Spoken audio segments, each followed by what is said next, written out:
What Sarah Mitchell discovers beneath her collapsed century-old barn doesn't just alter her struggling life as a single mother. It unearths a carefully hidden truth that rewrites the foundation of American history and thrusts her quiet rural town into the center of a global controversy. Before we dive into this extraordinary journey, let me tell you how an ordinary storm unleashed secrets that powerful people have kept buried for generations. Before we jump back in, tell us where you're tuning in from, and if this story touches you, make sure you're subscribed, because tomorrow I've saved something extra special for you. Sarah stood at the edge of her property, watching dark storm clouds gather over the rolling hills of western Vermont. The biting autumn wind cut through her worn denim jacket as she surveyed the struggling farmland that had been in her family for 5 generations. Willow Creek Farm had once been the pride of Hudson Valley, its fertile soil and innovative farming practices making it the envy of neighboring estates. Now it was just another family operation on the brink of collapse, fighting against the relentless tide of industrial agriculture and the economic pressures that had swallowed so many similar farms in the region.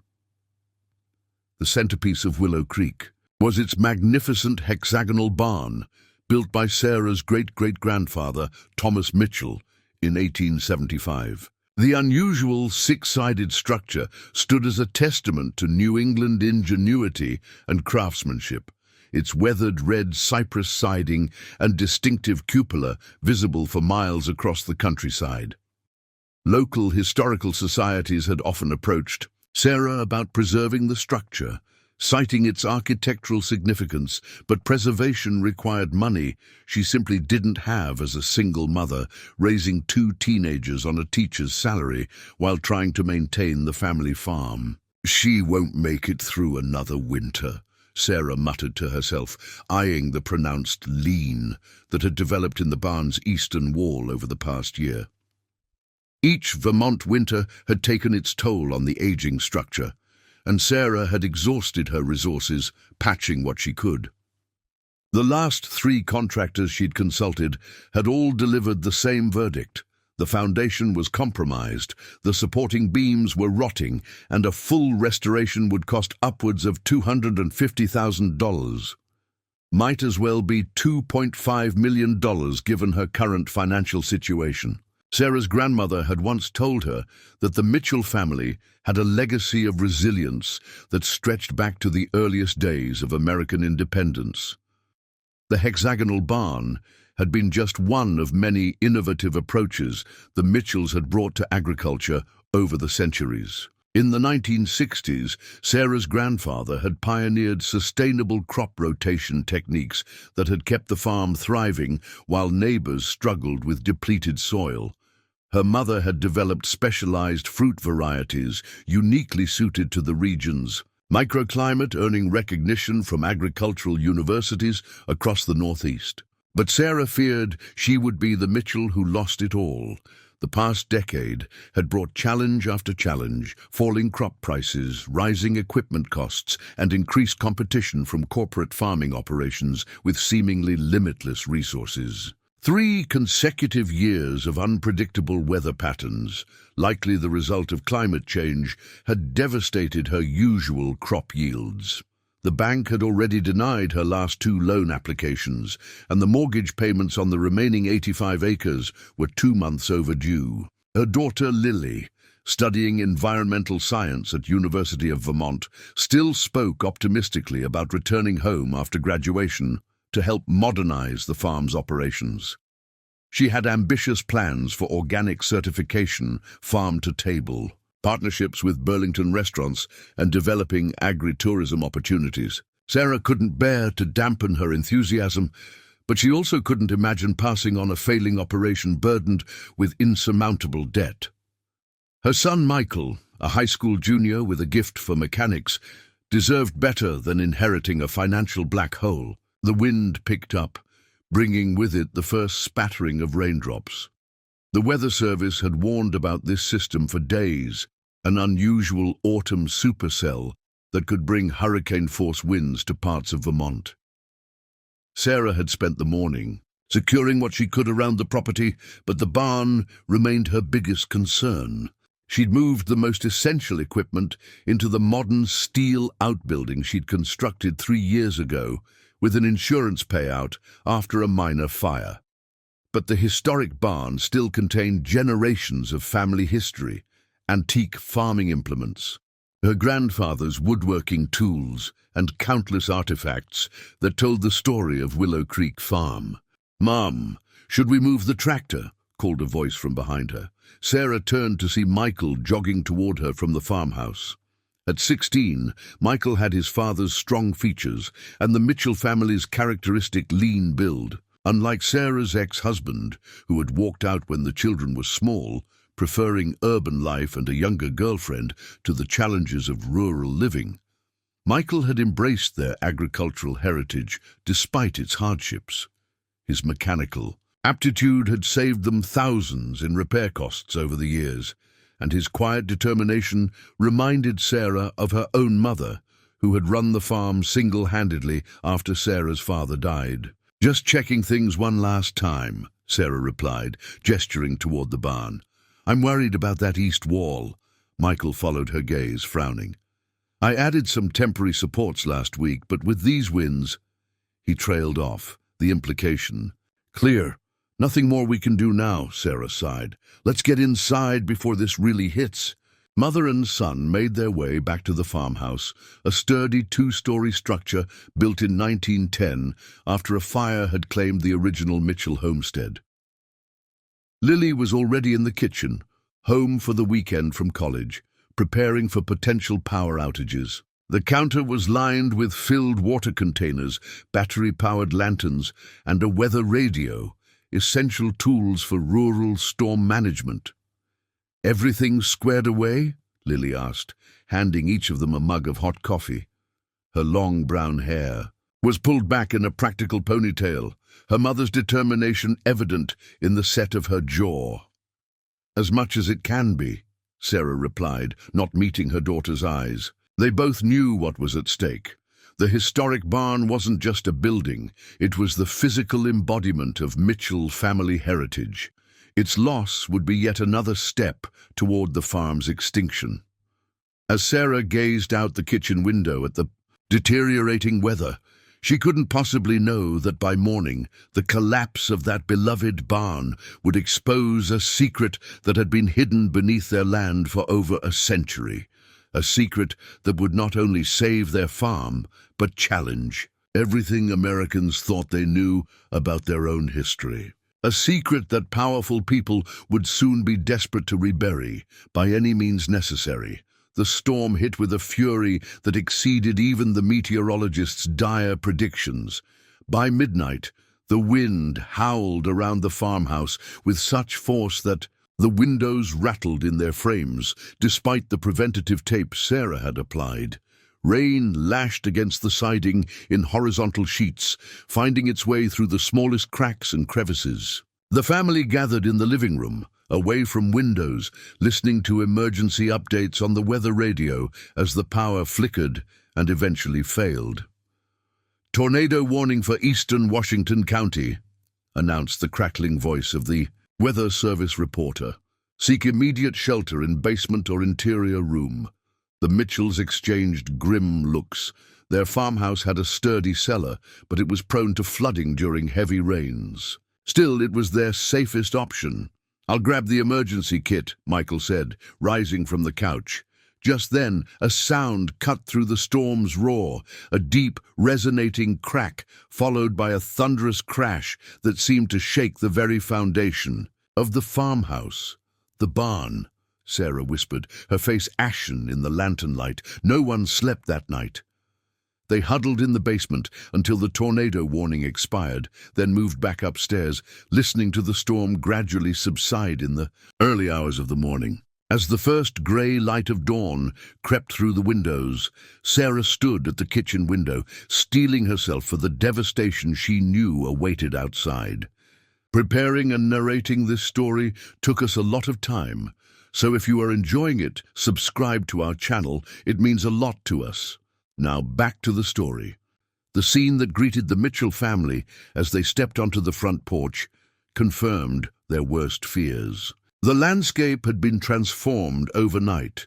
Massive trees uprooted, debris scattered across the sodden fields, and where the majestic hexagonal barn had stood for nearly 150 years, there was now a chaotic pile of splintered timber and twisted metal.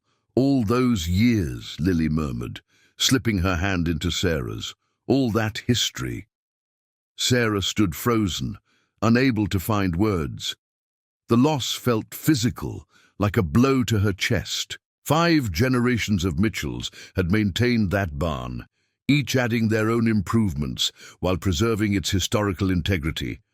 Now it was gone, reduced to rubble in a single night. Michael was the first to move toward the wreckage, picking his way carefully across the debris-strewn yard.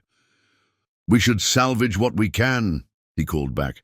"Some of the timber might still be good." Sarah nodded numbly and followed her son. As devastating as the loss was, there was practical work to be done. Insurance would cover only a fraction of the barn's value, but reclaiming usable materials might provide some small compensation. The family worked methodically, shifting smaller pieces of debris and assessing the damage. The morning sun had risen fully when Michael's shout drew Sarah's attention. Her son stood near what had been the center of the barn, staring down at something partially exposed by the collapse. "Mom, you need to see this," Michael called, his voice carrying an unusual edge. Sarah made her way across the wreckage, careful of protruding nails and splintered wood. When she reached Michael's side, she followed his gaze downward and felt her breath catch in her throat. There, beneath where the barn's central floor had been, was something entirely unexpected, a concrete structure with what appeared to be a metal door clearly manufactured and deliberately installed. What in the world? Sarah knelt down, brushing away splinters and dirt with her gloved hand. What she uncovered appeared to be a large metal hatch, roughly 4 feet square, made of a dull grey metal with a simple but sturdy locking mechanism. Unlike the wooden beams and 19th century construction around it, this looked decidedly military in design, something from the mid-20th century. "Have you ever seen this before?" Michael asked, crouching beside his mother. Sarah shook her head slowly, running her fingers along the edge of the metal panel. "Never. And I've been working in this barn since I was younger than you." She sat back on her heels, her mind racing. "Your grandfather never mentioned anything like this. Neither did your grandmother, and she told me every story about this place at least twice." The two stared at the mysterious hatch, momentarily forgetting the devastating loss of the barn around them. The metal showed considerable age, but had been clearly designed to withstand the elements. Small traces of green paint clung to its edges, suggesting it had once been camouflaged to match the barn's floor. "Could it be some kind of storm shelter?" Lily suggested, having joined them at the site. "In the middle of a barn," Sarah countered, "and I've never heard of any Mitchell seeking shelter underground." She stood up, mind made up. "Let's clear more of this debris and see if we can open it." For the next 2 hours, the family worked with renewed energy, clearing the collapsed timbers from around the mysterious hatch. As they worked, Sarah's mind filled with possibilities. The farm's location near the Canadian border had made it a potential waypoint on the Underground Railroad before the Civil War, but this structure looked much newer. Could it have been a Cold War-era fallout shelter? But why would it be hidden rather than a point of pride, like other shelters from that era? By early afternoon, they had cleared sufficient debris to fully expose the hatch. Up close, it was even more anomalous within the context of the historic barn. The locking mechanism was a simple wheel handle, like something from a naval vessel, but it was secured with a heavy padlock that had succumbed to decades of rust. "Should we try to open it?" Lily asked, voicing the question they were all considering. Sarah hesitated. Years of farming had taught her caution. Unexpected discoveries on rural properties sometimes included dangerous remnants of previous owners' activities, forgotten wells, chemical storage, or unstable structures. But curiosity and a strange sense of purpose overrode her hesitation. "Let's get some tools from the shed," she decided. "Whatever this is, it's part of Mitchell family history. We have a right to know." Michael returned with a collection of tools, including bolt cutters that made quick work of the corroded padlock. The wheel handle proved more challenging, seized by decades of disuse, but with the three of them applying force, it finally yielded with a sound of escaping air, as if the space below had been sealed until that very moment. The heavy hatch lifted upward with surprising ease once the lock was broken, suggesting a counterbalance mechanism. Sarah carefully lowered it to rest on the muddy ground beside the opening. The three Mitchells gathered at the edge, peering down into darkness.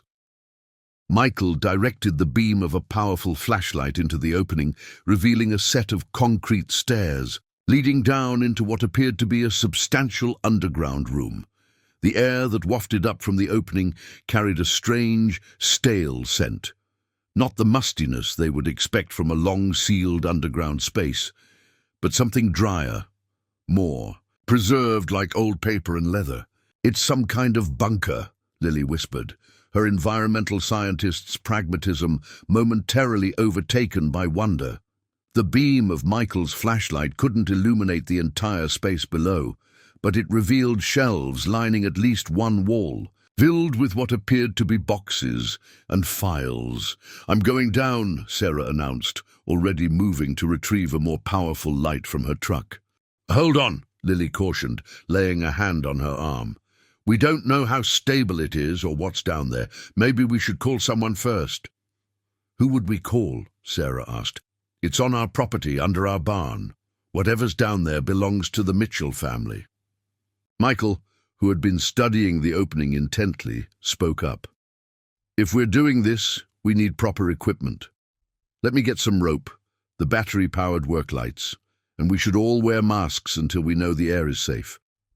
Sarah nodded, recognizing her son's sensible approach. Within half an hour, they had assembled appropriate safety gear and secured a rope to their truck as an anchor. Sarah insisted on being the first to descend, despite Lily's concerns about her mother's recent knee surgery. With a flashlight secured to her hard hat and her phone in her pocket, she began carefully making her way down the concrete steps. The staircase was remarkably well constructed, with no signs of significant deterioration despite its age. As Sarah neared the bottom, she counted 12 steps in total, a deliberate number perhaps. She stepped onto a smooth concrete floor and swept her light around, trying to comprehend what she was seeing. "Oh my God," she breathed, her voice barely audible. "Mom, what is it?" Michael's concerned voice called down from above. Sarah struggled to find words as her light revealed the contents of the underground chamber. I don't even know how to describe it. You both need to come down." "Here." One by one, Michael and Lily descended the stairs, each falling silent as they took in the extraordinary space beneath the Mitchell family barn. The chamber was approximately 20 feet square, its walls and ceiling made of poured concrete reinforced with what appeared to be steel beams, but it was what filled the space that left them speechless. Along every wall stood metal shelving units holding dozens of carefully labeled document boxes, leather-bound journals, and old photographic equipment. A large wooden desk occupied the center of the room, its surface covered with maps and papers held down by paperweights. In one corner stood a vintage radio setup, complete with transmission equipment that looked straight out of World War II. Most strikingly, the entire facility appeared to be in remarkably good condition, with only a thin layer of dust covering the surfaces, as if it had been sealed in a time capsule. "What is this place?" Lily whispered, her voice echoing slightly in the cavernous space. Sarah moved toward one of the document boxes, brushing away a thin layer of dust to reveal a label stenciled on its side. The writing was faded but legible. Operation Phoenix. Field Reports, 1943-1944. Classified Level Alpha.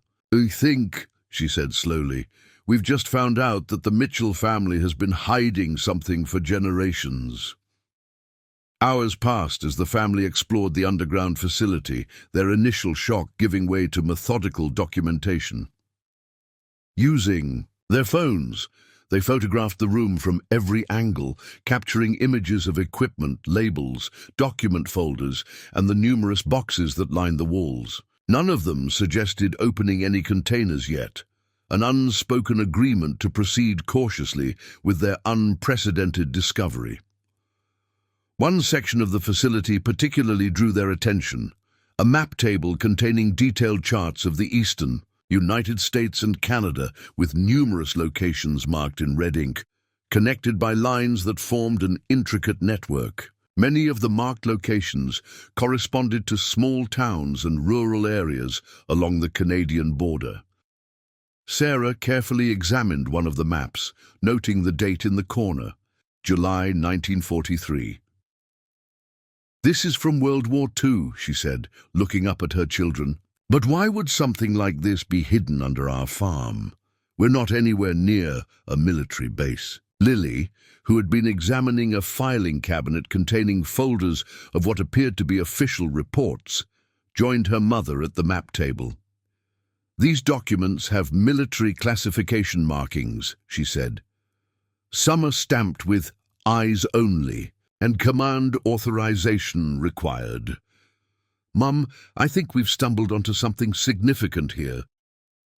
"But why would it be under our barn?" Michael asked the question that had been on all their minds. Sarah flipped through several loose pages on the desk, her expression growing increasingly troubled as she read. The documents contained references to covert operations, intelligence gathering, and what appeared to be coded communications between field agents. "According to this," she finally said, looking up at her children, "your great-grandfather wasn't just a farmer. He was operating some kind of intelligence outpost during World War II. This revelation hung in the air between them. The Mitchell family history, as Sarah had learned it, painted her grandfather Edward Mitchell as a hard-working farmer who had expanded the family's apple orchards during the 1940s while many local men were away at war. There had never been any mention of military or intelligence connections. "That can't be right," Sarah murmured, more to herself than her children. "My mother would have known about this. She grew up here."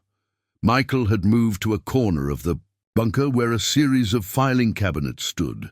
Unlike the dust-covered shelves, these cabinets showed signs of more recent access, their handles relatively clean compared to other surfaces. "Mum, look at this," he called, pointing to a small detail they had missed, a modern padlock securing the bottom drawer of one cabinet, incongruous among the vintage equipment. Sarah examined the lock. Unlike the rusted one on the hatch, this appeared to be only a few years old. "Someone's been down here," she said quietly. "Someone who isn't us." This realization sent a chill through the room. Their family farm, their private property, had apparently been accessed by unknown individuals without their knowledge. Lily, always the pragmatist, spoke up.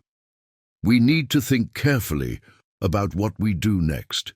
If this is government property or contains classified information, even from decades ago, there could be legal implications." Sarah nodded slowly, looking around at the immaculate facility that had been hidden beneath her property her entire life. A facility that apparently contained historical secrets significant enough that someone had maintained access to them without the family's knowledge. "We document everything first," she decided.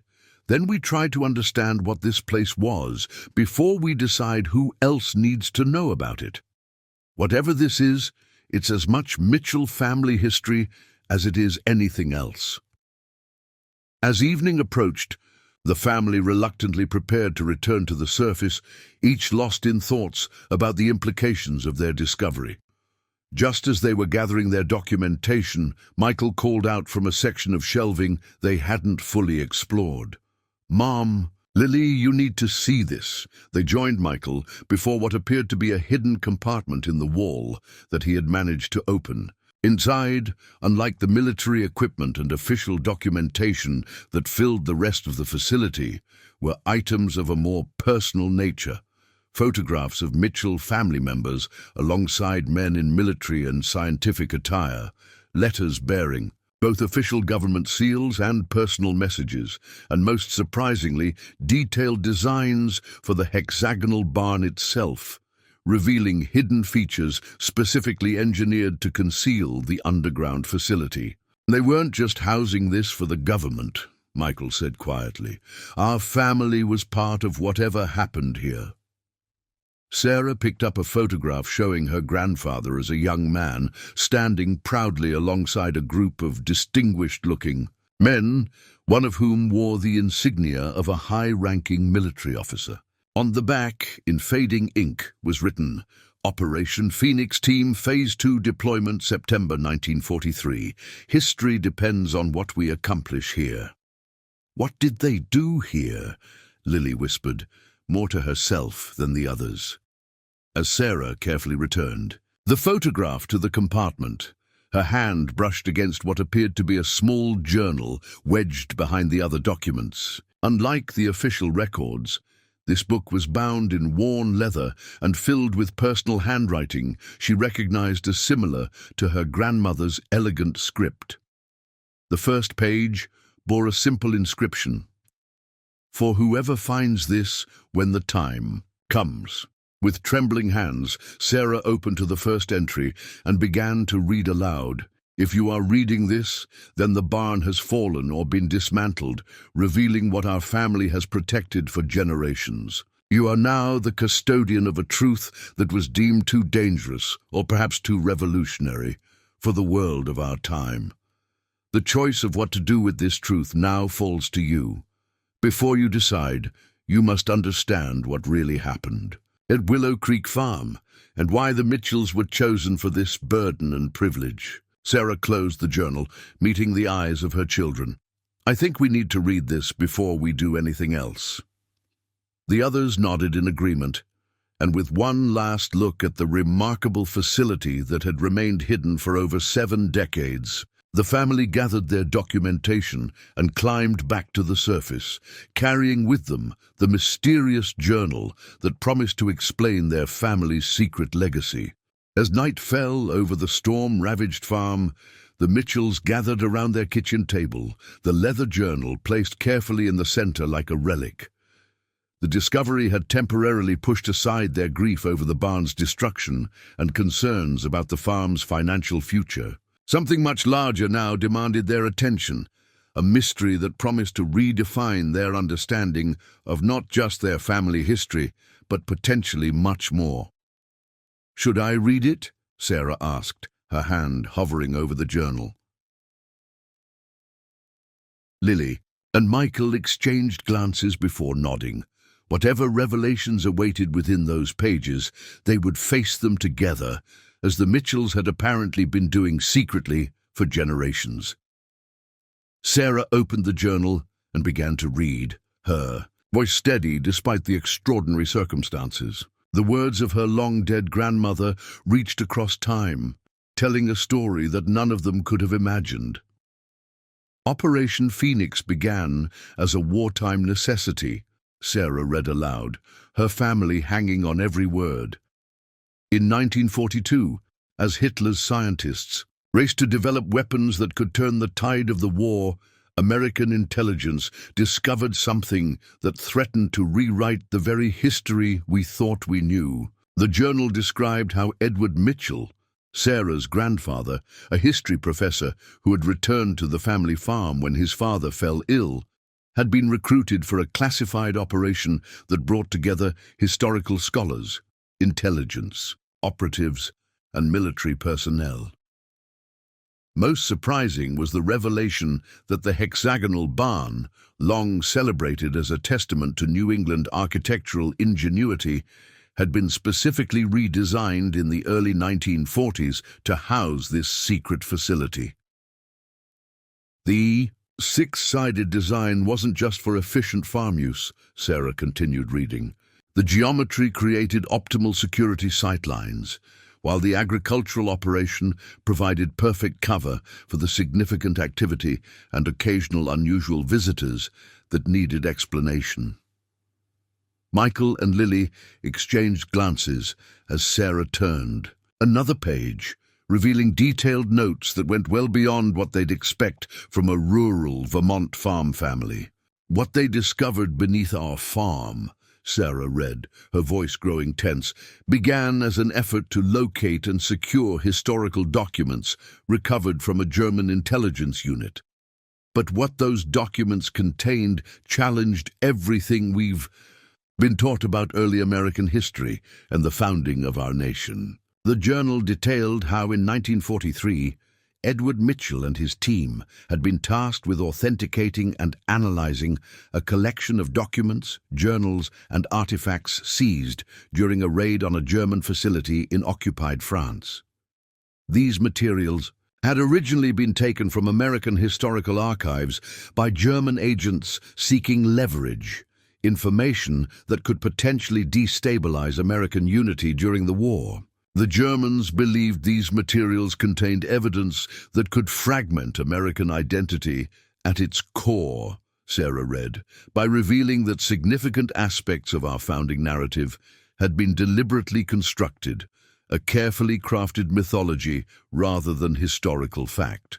Lily leaned forward, her academic mind engaged. "Are they talking about some kind of historical conspiracy?" Sarah nodded grimly and continued reading. "What made these discoveries both revolutionary and dangerous was their authenticity. We verified, conclusively, that several key events in early American history had been deliberately misrepresented, key figures mythologized beyond recognition, and certain founding principles retrofitted to serve purposes their originators would not have recognized." The journal detailed how in 1945, as the war ended, those overseeing the operation recognized that such revelations, if weaponized or misused, could destabilize American society and undermine the unity needed to maintain global stability in the uncertain post-war world. "The decision was made at the highest governmental levels," Sarah read, her voice dropping almost to a whisper, "to secure these materials until such time as American society could process such revelations without fundamental damage to national cohesion. The Mitchell farm was chosen not for its strategic location, but because Edward had demonstrated both extraordinary scholarly integrity and a deep commitment to protecting his country, even from painful truths it wasn't ready to face."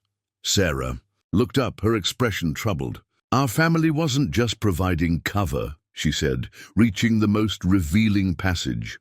"The Mitchells were chosen as permanent custodians because my grandfather argued against destroying the evidence, insisting that truth, however difficult, must eventually come to light when society was ready to process it constructively rather than destructively." She closed the journal, its revelations settling heavily over the kitchen table. "There's more," she said, "but I think we need time to process this first." The three Mitchells sat in silence, the implications of what they'd learned slowly crystallizing. Their family farm, struggling to survive in the modern agricultural economy, had apparently been hiding documents that could fundamentally challenge America's understanding of its own foundations. "If this is real," Lily finally said, "it's bigger than us, way bigger." Their conversation was interrupted by the sound of vehicles approaching, multiple engines by the sound of it, and moving with purpose rather than the casual pace of neighborly visits. Sarah moved to the window, tension immediately returning to her shoulders. "Two black SUVs coming up the drive," she reported, exchanging alarmed glances with Lily and Michael. "Government plates."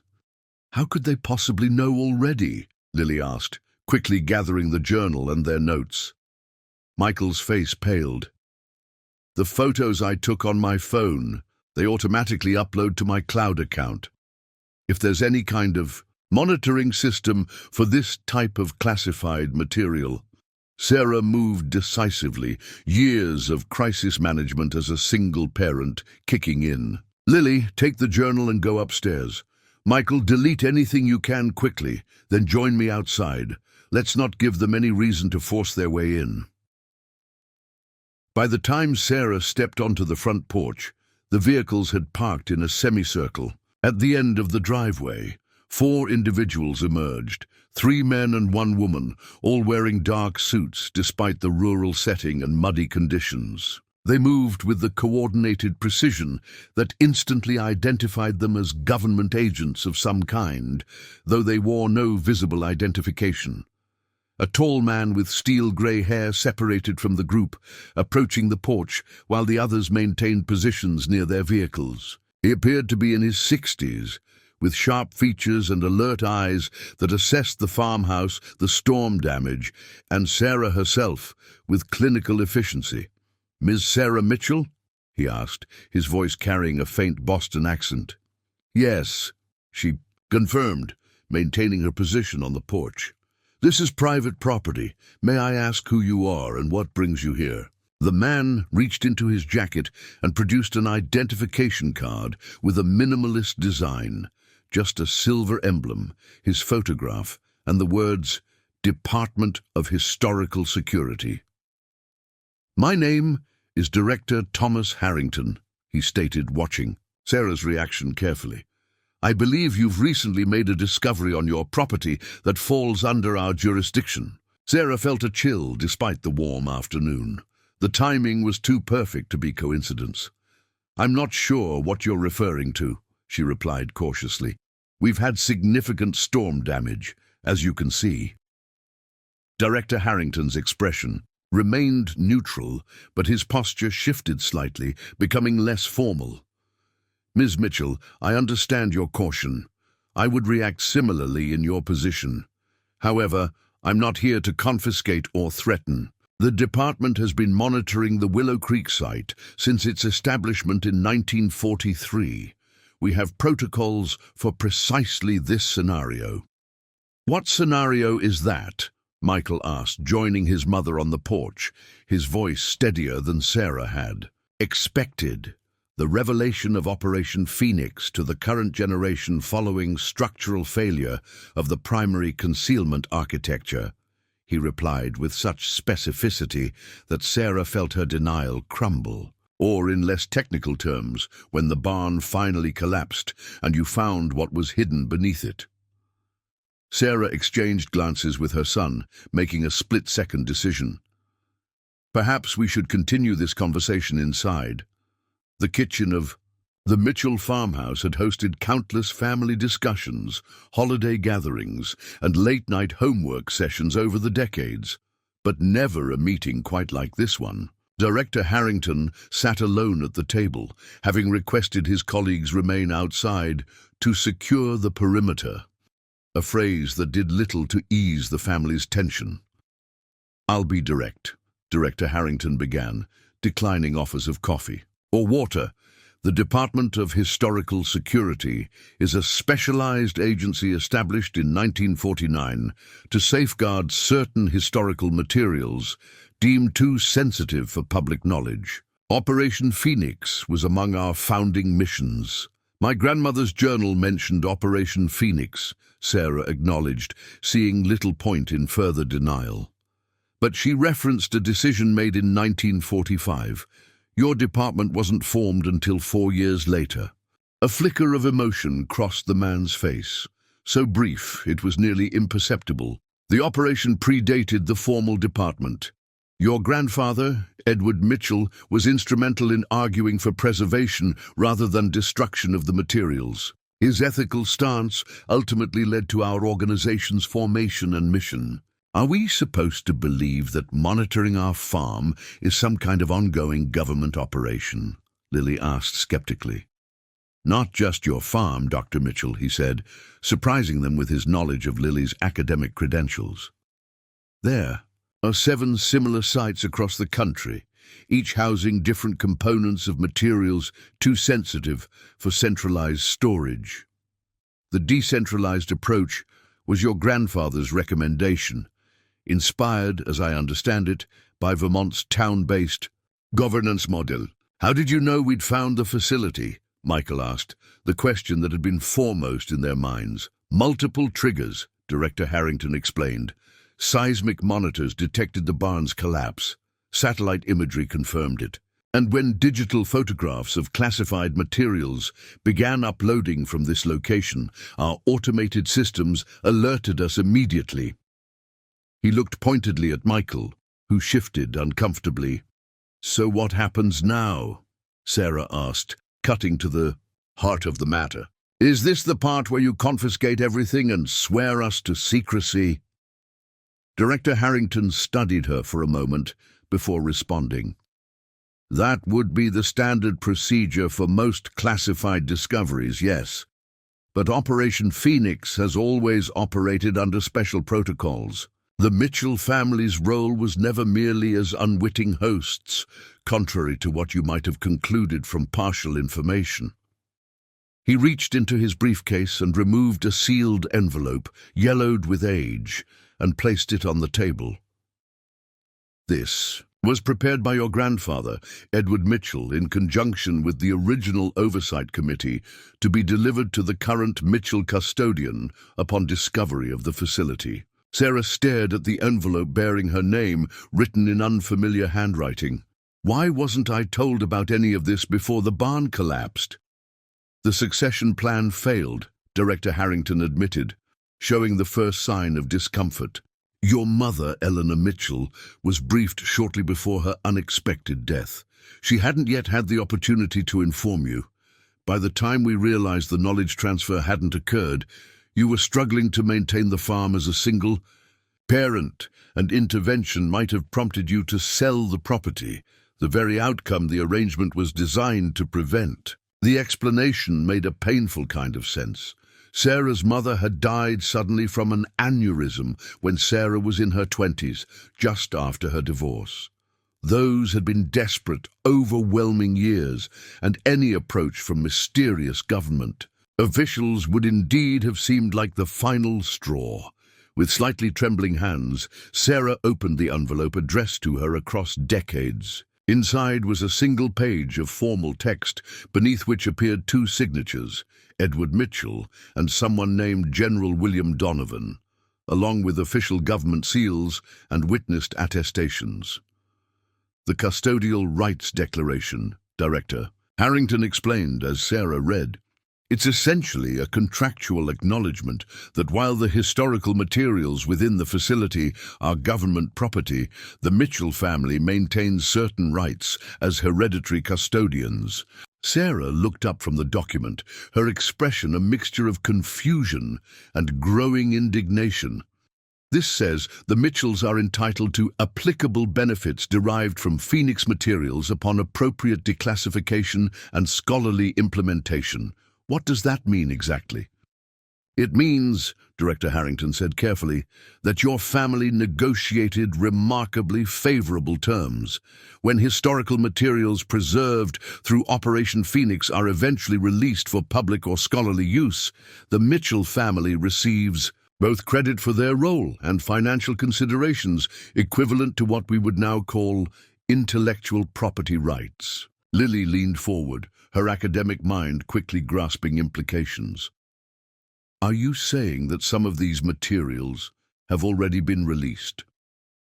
Several carefully selected documents, yes. Certain historical clarifications, contextual materials, supplementary biographical information. Director Harrington reached into his briefcase again and produced a slim folder. This contains documentation of the trust established for the Mitchell family's benefit from those implementations. It has been accumulating since 1972, awaiting claim by the designated custodian once succession knowledge was confirmed. Sarah accepted the folder with growing bewilderment. Inside were financial statements from a trust managed by an entity called Phoenix Historical Holdings. The most recent statement showed a balance that momentarily robbed her of breath. Just over 1.8 million. This can't be real, she whispered, passing the statement to Lily, whose eyes widened. I assure you it's quite real, Ms. Mitchell, Director Harrington replied, and it represents only the minor applications deemed safe for controlled release. The more significant materials remain secured and monitored. Michael, who had been uncharacteristically quiet, finally spoke. What exactly did they find? What was Operation Phoenix really about? Director Harrington's expression became more measured. That's a complex question, requiring significant historical context to fully comprehend. The simplest explanation is that they discovered documentary evidence that fundamentally challenges certain aspects of America's founding narrative, materials that would, if misused, cause significant social disruption, but if properly contextualized, it could lead to a more mature and honest national self-understanding. Why keep it hidden for over 70 years? Sarah asked, still struggling to process the financial revelation. Precisely because of its transformative potential, Director Harrington explained. History demonstrates that societies need time to absorb fundamental challenges to their founding myths. Your grandfather himself argued that revealing such truths prematurely would lead to destructive rather than constructive outcomes. Operation Phoenix took that principle to heart, planning for generational implementation rather than immediate disclosure. Sarah, ever the pragmatist, brought the conversation back to immediate concerns. What happens to the facility now that it's been exposed? The barn is destroyed.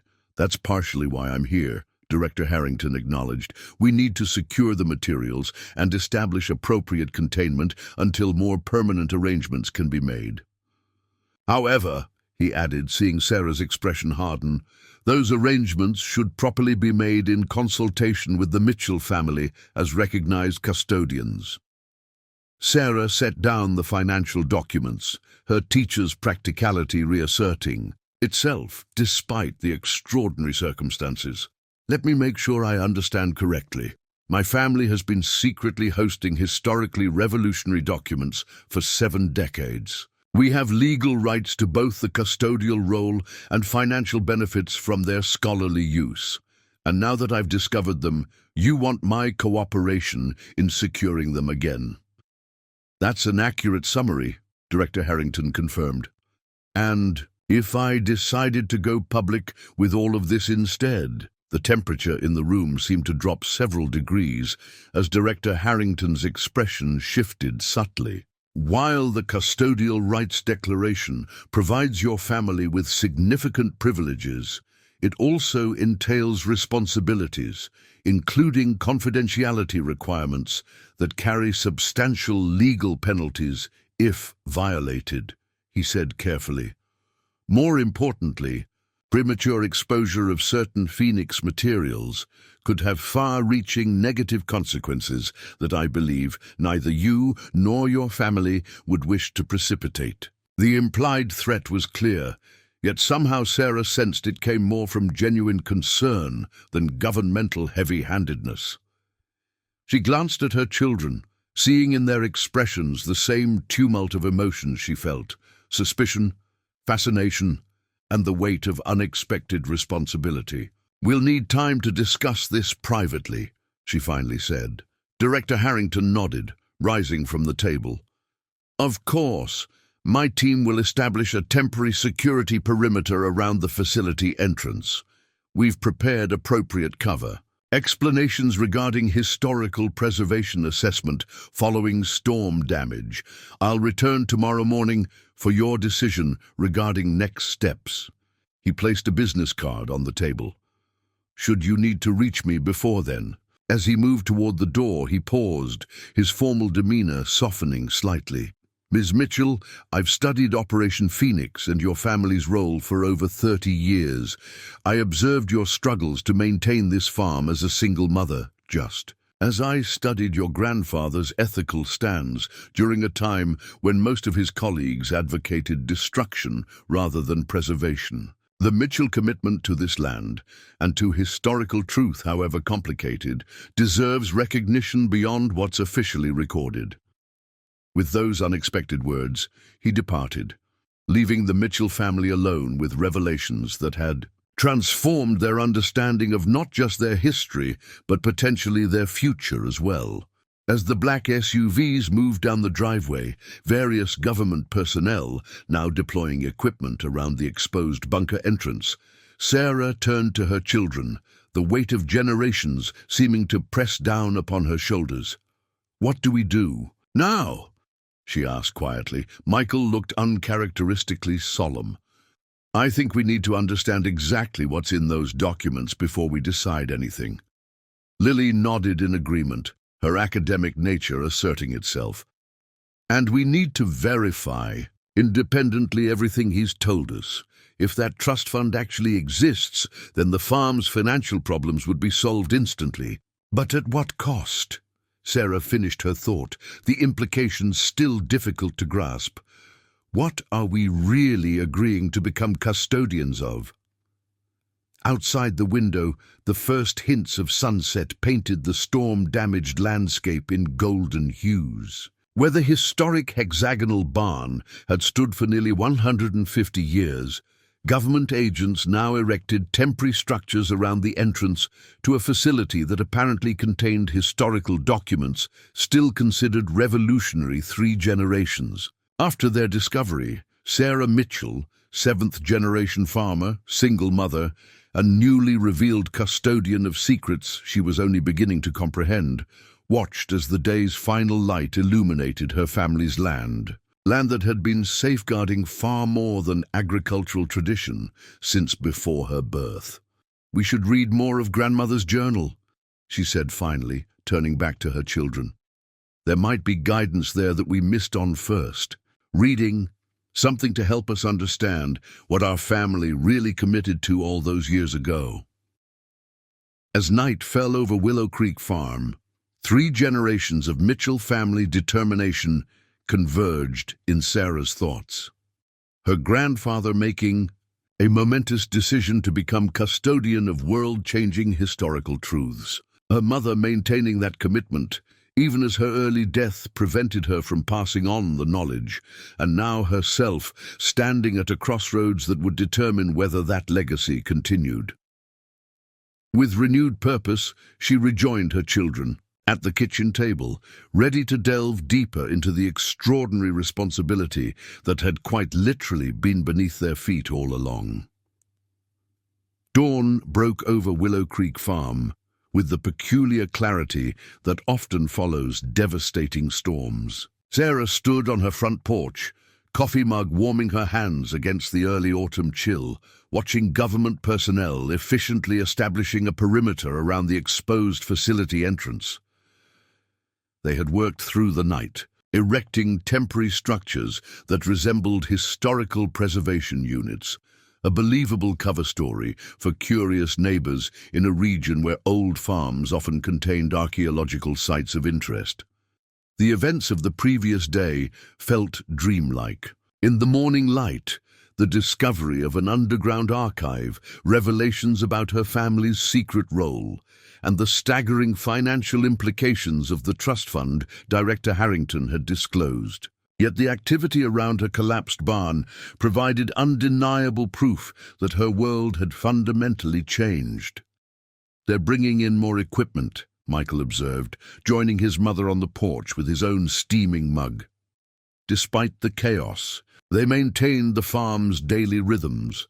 Coffee at sunrise had been a Mitchell tradition for generations. "Harrington said they'd secure the site," Sarah replied, studying the systematic operation unfolding across her property. "They certainly seem to know what they're doing. They've had 70 years to plan for this moment," Michael pointed out. "The real question is whether we trust them." The kitchen door opened behind them as Lily emerged, already dressed for the day, but clearly having no intention of returning to campus yet. "I've been making some calls," she announced, her tone indicating discoveries of her own. Inside, spread across the kitchen table, lay printouts of information Lily had gathered overnight. Always methodical, she had approached their situation like a research project, leveraging academic databases and her university credentials. The Department of Historical Security exists, she confirmed, pointing to heavily redacted government documents obtained through academic research portals. It's mentioned in declassified materials related to various post-war historical preservation committees, though details are sparse, and Phoenix Historical Holdings, that manages the trust, is registered as a legitimate financial entity, though its ownership structure is complex. "You found all this overnight?" Sarah asked, impressed, but not surprised by her daughter's thoroughness. Lily smiled grimly. "I called in some favors from my advisor who specializes in government archives. She couldn't tell me much about the department itself without proper clearance, but confirmed it's a properly registered governmental entity with congressional oversight." "It's real, Mom." Michael had been examining their grandmother's journal more carefully, cross-referencing historical references with online sources using his laptop. Some of what grandmother describes aligns with historical anomalies that scholars have debated for decades, he reported. Inconsistencies in the historical record that most academics attribute to poor record-keeping or conflicting accounts, but that could be explained by deliberate historical revision. "What kind of inconsistencies?" Sarah prompted when her son hesitated. "Things like significant discrepancies in accounts of key Revolutionary War battles, contradictory records about certain founding fathers' positions on slavery and religious freedom, and strange gaps in the documentary record precisely where controversial issues were being debated." Michael looked up from his laptop. "Mom, if even half of what's described here is accurate, the documents beneath our farm could fundamentally change how Americans understand their origins as a nation." Their family discussion was interrupted by the sound of vehicles approaching. Not the government SUVs this time, but a familiar pickup truck belonging to Dave Mercer, the local historical society president, alongside the town sheriff's cruiser. An unexpected and concerning addition. "Did you tell Dave about the government presence?" Lily asked quickly. Sarah shook her head. "Just that we'd found something potentially significant during the storm damage." Dave Mercer, a retired history teacher with a passion for local preservation, emerged from his truck looking uncharacteristically concerned. Sheriff Tate, a lifelong local with whom Sarah had attended high school, approached alongside him, her expression equally troubled. "Sarah," Dave called, gesturing toward the government operation. "What exactly is going on here?" Sheriff Tate contacted me saying the County Emergency Management Office received notification of a federal historical preservation operation on your property without any local coordination. Before Sarah could formulate a response, Director Harrington appeared from among the temporary structures, moving purposefully toward the gathering on the porch, his timing seemingly deliberate, his expression composed as he assessed the new arrivals. "Mr. Mercer, Sheriff Tate," he greeted them by name without introduction, immediately confirming the Mitchell family's suspicions about the extent of the department's monitoring. "I'm Director Thomas Harrington, Historical Preservation Assessment. Director, we're conducting a specialized preservation operation following the discovery of potentially sensitive historical materials during the structural collapse." Sheriff Tate's posture stiffened at his approach. "Sir, we have protocols for historical discoveries in this county. My office should have been notified immediately, not through automated federal channels."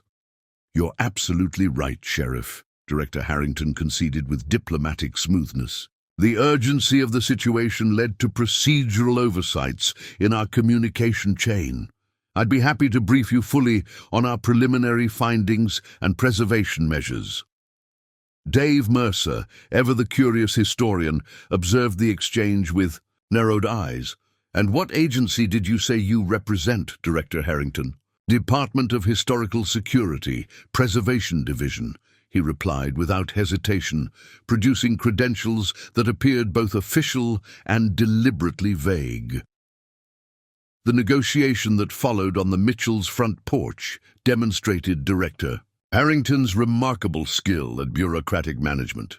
Within 20 minutes, he had provided Sheriff Tate with sufficient documentation to satisfy her immediate concerns, promised coordinated briefings moving forward, and suggested that the Historical Society's expertise would be valuable for community relations during the operation. The sheriff departed with reluctant acceptance, if not complete satisfaction. Dave Mercer proved more challenging. "I've studied local history for 40 years, he insisted after the sheriff's departure. The Mitchell farm has always been of particular interest given its age and architectural significance. If you found something historically important, here the local historical society should be involved in its assessment." "I completely understand your position," Director Harrington replied smoothly. "However, certain historical materials require specialized handling and contextual analysis before broader scholarly access can be granted. I assure you, once our initial preservation work is complete, appropriate local historical organizations will be consulted." Dave left with obvious reluctance, extracting a promise from Sarah that she would keep him informed about any historical discoveries that might impact the community's understanding of local history. As the visitors' vehicles disappeared down the driveway, Sarah turned to Director Harrington. "You're very good at that." A ghost of a smile crossed his face. "Managing information flow is a significant part of historical preservation work, Ms. Mitchell, especially when the history in question has the potential to be disruptive. I think it's time we saw more of what's actually in that facility," Sarah said firmly. "If we're making decisions about its future, we need to understand what we're dealing with." Director Harrington received their request to re-examine the underground archive with approval rather than resistance. "I was hoping you'd ask," he admitted, as they approached the entrance now protected by a temporary structure resembling a research tent. Proper custodianship requires informed understanding. The government team had established lighting throughout the underground chamber, revealing details they'd missed during their initial exploration. With Director Harrington as their guide, the facility's true nature began to emerge more clearly. "Operation Phoenix began during a critical juncture in American history," he explained, as they toured sections dedicated to different historical periods. In 1942, as the world was engulfed in war, German intelligence operatives were actively searching for materials they believed could destabilize American unity, documents that had been deliberately excluded from the historical record because of their potentially divisive nature. He led them to a sealed section they hadn't explored previously, entering a code on a keypad that appeared to have been recently installed. The heavy door swung open to reveal what resembled a conservation laboratory centered around a large table with specialized lighting and preservation equipment. "This is the primary Phoenix archive," Director Harrington explained, his tone shifting to one of carefully controlled reverence. "The historical heart of the entire project." Lily moved closer, her academic curiosity overriding caution. The table contained several leather-bound journals and what appeared to be original letters, carefully preserved in archival-quality containers. "What exactly do these documents contain?" she asked, leaning forward to examine what appeared to be a letter written in a precise, elegant hand. Director Harrington considered the question before answering with measured precision. "The simplest explanation is that they contain first-hand accounts that significantly contradict the established narrative of America's founding, written evidence that certain founding fathers held views and took actions that would deeply disturb the American public's understanding of national identity and purpose." "In plain English, please," Michael requested, struggling to follow the carefully diplomatic description. These documents provide evidence that several revered founding fathers actively worked to establish a social order that protected wealth and power rather than the democratic ideals they publicly espoused, he clarified. They reveal private communications describing the constitutional framework as a means of controlling population unrest while maintaining the economic supremacy of the elite classes. In essence, they suggest that certain democratic principles were publicly promoted precisely because they could be privately circumvented. Sarah's teaching background in American history allowed her to grasp the implications immediately. That would fundamentally undermine the idealistic narrative that's central to American identity. Precisely why it remains classified, Director Harrington confirmed. The department's position has always been that societies need time to develop sufficient maturity to integrate challenging truths about their origins without destructive destabilization. As they continued exploring, Sarah found herself drawing connections between the facility's contents and subtle elements of her family's values across generations. A deep commitment to education, a skeptical view of unchecked power, and a persistent belief in the importance of historical truth, even when uncomfortable. My grandfather's decision to preserve these materials rather than destroy them. Sarah began tentatively. Was it because he believed the truth should eventually come out, regardless of how uncomfortable? Director Harrington nodded, seeming pleased by her perception. Edward Mitchell was quite ahead of his time in that regard. The prevailing view among military and government officials in 1945 was that these materials should be destroyed in the interest of national stability. Your grandfather argued passionately that deliberately erasing historical truth, however problematic, would ultimately undermine the very democratic principles the nation claimed to uphold. He guided them to a section containing personal effects, the area they had discovered just before the government's arrival. Here, Director Harrington allowed them to explore more independently, recognizing the sensitivity of family history. Among the photographs and letters, Sarah discovered a framed quotation in her grandfather's handwriting, words that resonated deeply in her current circumstances. To safeguard uncomfortable truths until society's wisdom catches up with its mythology is perhaps the greatest service one can render to future generations. In history, as in teaching, timing determines whether knowledge enlightens or merely destroys. As they returned to the surface, emerging into afternoon sunlight, Sarah felt a profound shift in her perspective.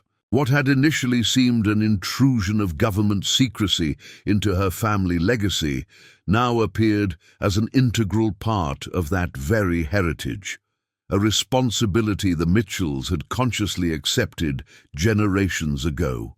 I need to discuss next steps with my family, she told Director Harrington as they reached the farmhouse, but I'm beginning to understand why the Mitchells accepted this custodial role. Director Harrington's normally composed expression softened slightly. Your family was chosen not just because of this property's rural isolation, but for qualities that have proven remarkably consistent across generations: intellectual integrity, discretion, and the ability to balance truth-seeking with responsible stewardship. Those same qualities will be essential in determining the path forward. That evening, after Director Harrington departed with a promise to return the following day, the Mitchell family gathered to make decisions that would shape not just their future, but potentially much more. The kitchen table, where so many family decisions had been made over decades, seemed an appropriately humble setting for discussions of such magnitude. If we accept this custodial role officially, Sarah began, we're committing to something far beyond conventional farming. Lily, who had spent the afternoon researching the trust fund structure through online academic resources, spread financial documents before them. The trust is legitimate. I've confirmed it through university financial experts without revealing Its source. It's been professionally managed for decades with consistent growth. $1.8 million, Mum. It would secure Willow Creek for generations. But it's not just about the money, Michael added, his youthful face serious beyond his years.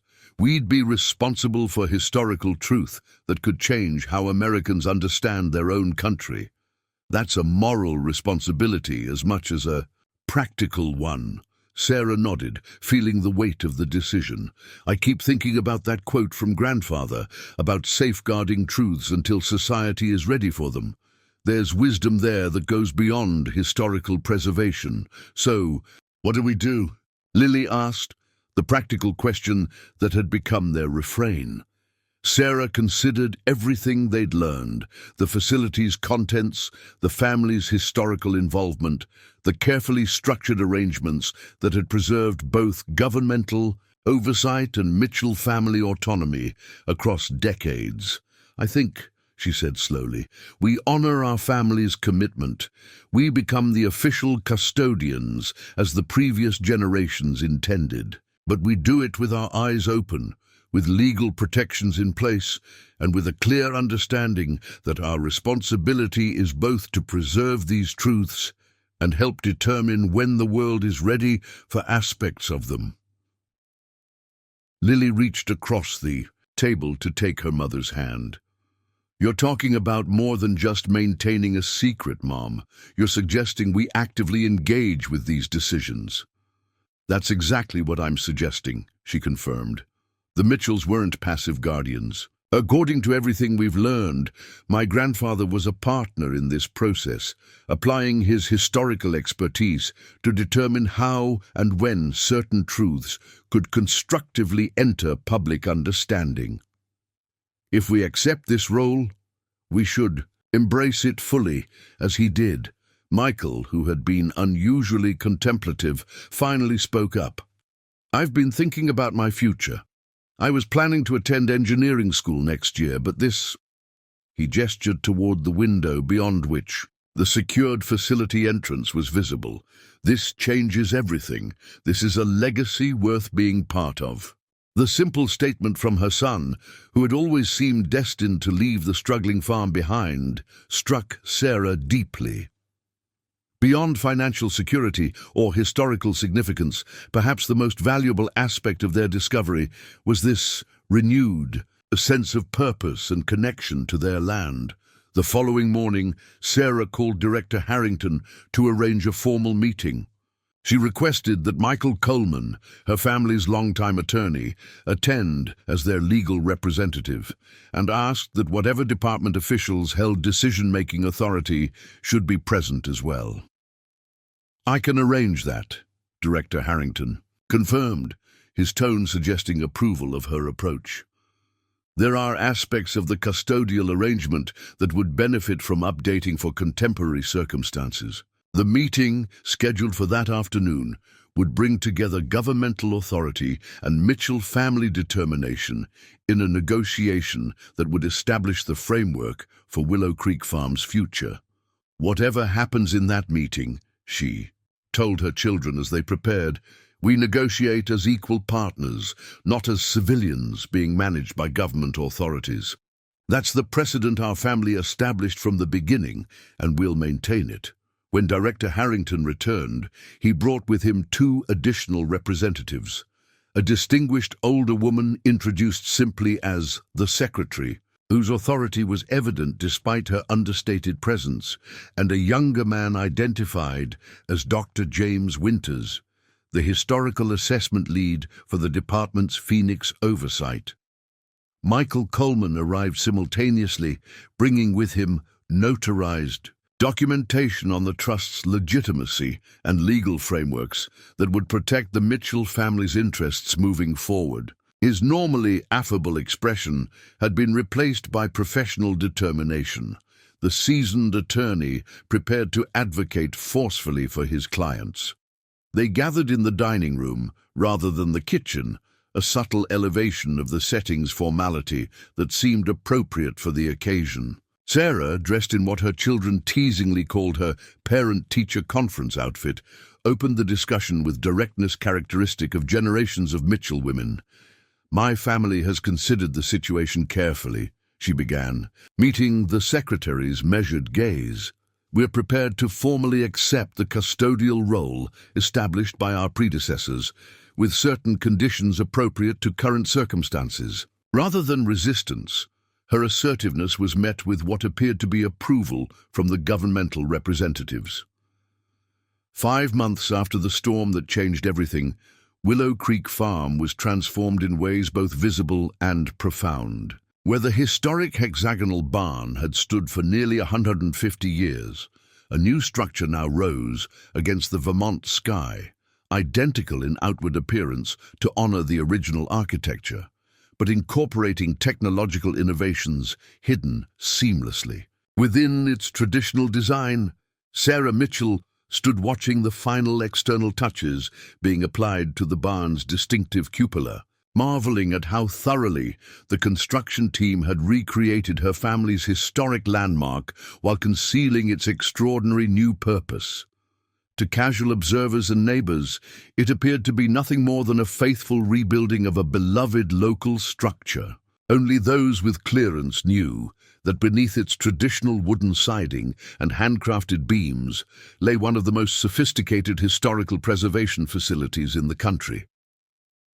"They've matched the original red perfectly," Lily observed, home for spring break from her final semester at university. Initially devastated by the loss of their family landmark, she had quickly become an enthusiastic participant in their new reality. Her academic background had proven unexpectedly valuable in the complex discussions about historical contextualization and ethical disclosure frameworks. Dave Mercer and the Historical Society are already calling it a masterpiece of preservation. Sarah replied with a hint of irony that only her daughter would understand. If the enthusiastic Historical Society president knew what actually existed beneath the picturesque exterior, he'd likely need smelling salts to recover from the shock. The negotiations with the department had yielded an arrangement that honored the original custodial agreement while adapting it for modern realities. The underground facility was secured with updated technology and officially designated as a historical research annex under joint Mitchell family and department oversight.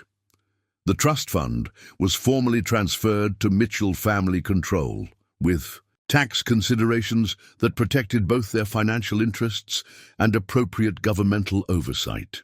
Most significantly, Sarah and future Mitchell custodians would receive appropriate security clearance and historical training to participate meaningfully in decisions regarding which Phoenix documents could be carefully introduced into academic discourse and how they should be contextualized to promote constructive rather than destructive reassessment of American historical understanding. As she watched her children discussing the barn's architectural details with the project manager, Sarah felt the weight of generations. The farm that had been struggling financially just months ago was now secure for the foreseeable future. The family that had been drifting apart, Lily toward academia, Michael toward engineering, was now united by a shared purpose that transcended conventional understanding. Most importantly, the Mitchells had found a way to honor their legacy, while serving a greater truth, becoming not just farmers of the land, but caretakers of historical integrity for generations to come. Up next, you've got 2 more standout stories right on your screen. If this one hit the mark, you won't want to pass these up. Just click and check them out. And don't forget to subscribe and turn on the notification bell so you don't miss any upload from us.